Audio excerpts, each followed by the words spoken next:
सर्व मीडिया प्रतिनिधींचे, पत्रकार बांधवांचे आभार. आपण आलात.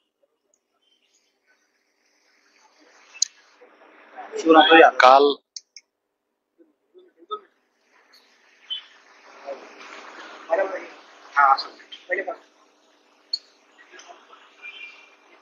बांधवांनो,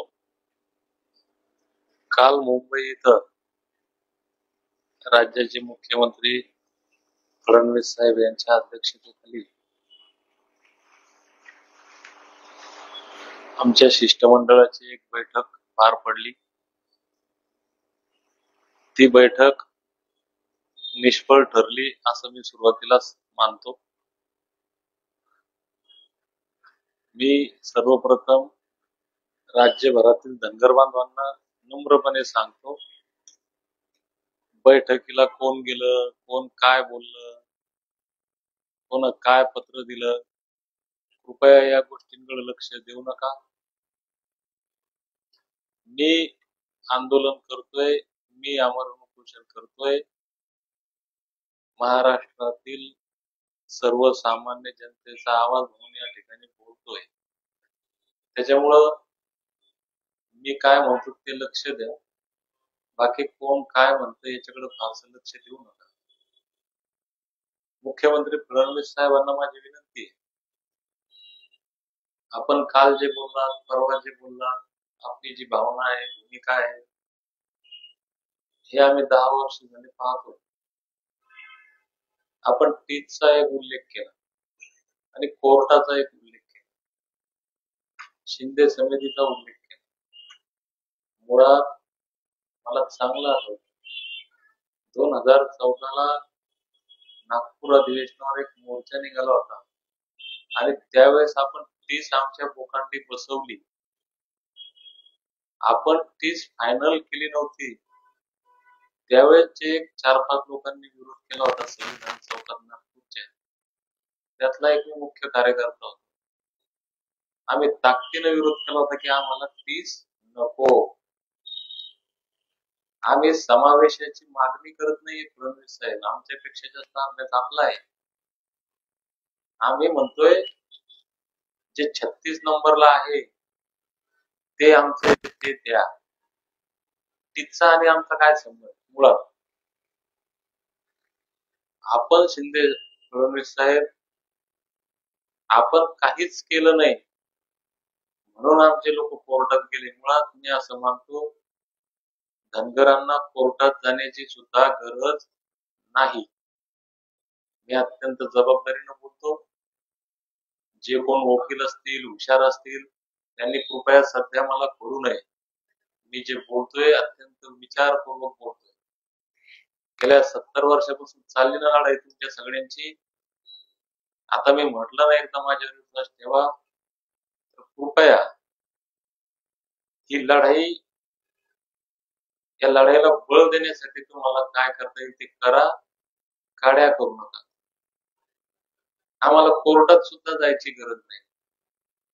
शिंदे समिती स्थापन केली त्याची सुद्धा गरज नाही, कारण तुम्ही आम्ही जितके हुशार आहे ना, त्याच्यापेक्षा कितीतरी पट जास्त देवेंद्र फडणवीस साहेब हुशार आहेत आणि त्यांनी अभ्यास केलाय. 2 गोष्टी आहेत साध्या, मी महाराष्ट्रातल्या प्रत्येक धनगरांना सांगतो, त्यांनी या 2 गोष्टीच बोलायच्या, याच्यानंतर बाकीच्या 12 भानगडी उकरू नका. सरकारने एक GR काढावा, धनगड आणि धनगर एकच आहेत, 36 नंबरच्या धनगडला धनगर असे वाचावे आणि प्रशासनाला आदेशित करावं की यांना प्रमाणपत्र वाटप करा. होऊ शकतं. मग याला टीचची गरज नव्हती, याला कोर्टाची गरज नव्हती, याला शिंदे समितीची गरज नव्हती. दुसरी एक गोष्ट सरकार करू शकतं ते म्हणजे मंत्रिमंडळाच्या बैठकीत निर्णय घेऊन माननीय राज्यपाल महोदयांच्या स्वाक्षरीनं, शिफारसीनं महामहिम राष्ट्रपती देशाचे यांना एक शिफारस पाठवणे. धनगरच्या बाबतीत ते सुद्धा होऊ शकतं. त्याला कोर्टाची गरज नाही, त्याला समितीची आवाजाची गरज नाही. जजची समिती करा, हे करा, ते करा, 12 भानगडी करायची गरज नाही. आता फडणवीस साहेबांना माझी विनंती आहे, आणि जे लोक म्हणतात की फडणवीस साहेब पॉझिटिव्ह आहेत त्यांना नम्र विनंती आहे की बाबा हो, तुमचे तोंड थोड्या वेळाकरता बंद ठेवा. मला कोणी सांगू नका. धनगर समाजाच्या एखाद्या कार्यकर्त्याला जर कोण सांगायचा प्रयत्न केला की फडणवीस साहेब पॉझिटिव्ह आहे, तर ते तुम्ही दलाली केल्यासारखं होईल. कारण फडणवीस साहेब आज पॉझिटिव्ह आहे तुम्हाला दिसतं का? कारण फडणवीस साहेब तर 2014 पासून पॉझिटिव्ह आहे ना. ते विरोधी पक्ष नेते तेव्हापासून पॉझिटिव्ह आहे ना. कोण म्हणतो फडणवीस साहेब पॉझिटिव्ह नाही? मी पण म्हणतो ना. मी म्हणतो फडणवीस साहेब पॉझिटिव्ह, पॉझिटिव्ह होते खाळ घाला पॉझिटिव्ह पणाचा. अरे आम्हाला सर्टिफिकेट पाहिजे त्याचं म्हणा पॉझिटिव्ह काय चाटायचं धरून काहीतरी बावळटपणा लावला आपला. सर्टिफिकेट कसं देतात ते सांगायचं फडणवीस साहेबांना. कोर्ट कचेऱ्या भानगडी. अरे आयुष्य गेलं, 3 पिढ्या गेल्या. आमची पिढी संपवायची गोड बोलून अजिबात नाही. त्याच्यामुळं हे कोर्ट कचेऱ्या, अहवाल, समित्या याला आम्ही तयार नाही. फडणवीस साहेबांनी एका वाक्यात सांगावं, GR काढतो, महामहिम राष्ट्रपती महोदयांना शिफारस पाठवतो किंवा अजिबात नाही, संपला विषय. हा विषय क्लिअर झाला. आज दुपारा मुंबईमध्ये महाधिवक्त्यांसोबत एक बैठक आहे. आपले 2-4 लोक तिथं आहेत. ही उपोषणकर्ता म्हणून दीपक बोराडे आणि धनगर समाजाची सरकारसोबतची शेवटची बैठक. याच्यानंतर माझ्या वतीनं एकही माणूस सरकारकडे चर्चेला जाणार नाही. सरकारला चर्चा करायची, ते आमच्या सोबत चर्चा करतील. आमचे चर्चेचे दार खुले. जे बांधव आमचे काल चर्चेला गेले ते सांगतील तिथं काय होतंय, ज्यांना माहिती काय होतं. त्याच्यामुळे आम्ही चर्चेला जाणार नाही. हा विषय क्लोज.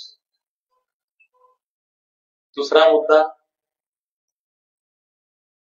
उद्या आपण राज्यभरामध्ये चक्का जामचं आवाहन केलेले आहे.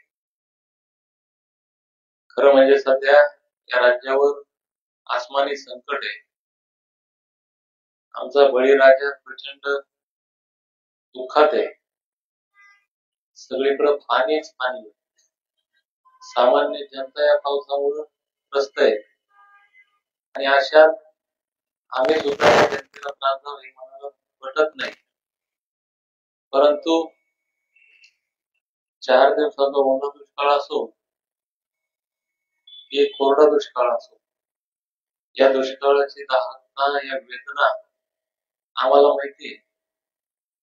परंतु माझ्या धनगर जमातीवर गेल्या 75 वर्षापासून ओला आणि सुका दोन्ही दुष्काळाचा मार आहे. आमच्या वेदना काय असतील, आमचे दुःख काय असतील, त्याच्यामुळं महाराष्ट्रातल्या सर्वसामान्य जनतेची माफी मागत, माझ्या बळीराजाची माफी मागत उद्याचं आंदोलन होणार हे मी या ठिकाणी जाहीर करतो. धनगर समाज बांधवांना नम्र विनंती करतो, भावांनो, सर्वसामान्य जनतेला फार त्रास होणार नाही याची काळजी आपण घेऊ. म्हणून सकाळी 11 वाजेपासून तर दुपारी 2 वाजेपर्यंत या 3 तासातच आपल्याला रास्ता रोको आणि चक्का जाम करायचा. आमच्या मायमावल्या, सगळे आमचे मल्हार मावळे आणि मेट्रो घेऊन रस्त्यावर उतरा. कुणीही कायदा हातात घेणार नाही. कुठेही तोडफोड, टाळफोड, कुणाला शिव्या देणे, चुकीची घोषणाबाजी करणे, या गोष्टी कुणीही करू नये. तसं कुणी केलं तर त्याचं मी समर्थन करणार नाही. शिवाय रास्ता रोको सुद्धा ताकदीनं सकाळी 11 वाजेपासून 2 वाजेपर्यंत अँब्युलन्स, दवाखान्याचे कारण सोडून कुठल्याच कारणासाठी कुठल्याच वाहनाचा चक्का फिरू देऊ नका.